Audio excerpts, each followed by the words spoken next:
Normal që është një sfidë shumë e vështirë.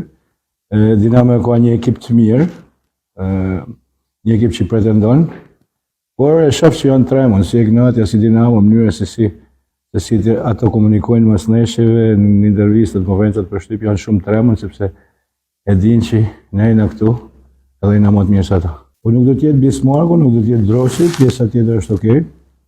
Normalisht me gjendjen e tyre që se kanë të mirë, sepse edhe Çato edhe Murata i kanë pak që janë bashku me grupin. Pjesa tjetër janë në rregull. Pres një ndeshje shumë të egrë.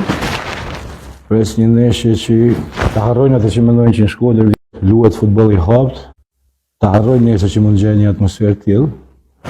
Sepse kjo është një fushë që kam 11 gladiatorë në fushë që jena gati me prit gjithçka. Me që u hap çështja e Bismarkut, unë jam kontakt non stop me te, stërvitet në palestër.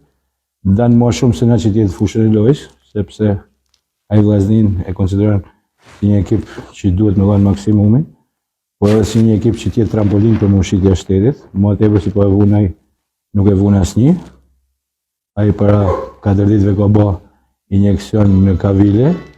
Shpresojmë që shumë shpejt do ta kemi në fushën e lojës. Normalisht mas ndeshjes kombëtare jam i bindur që më 90% do jetë pjesë e ekipit.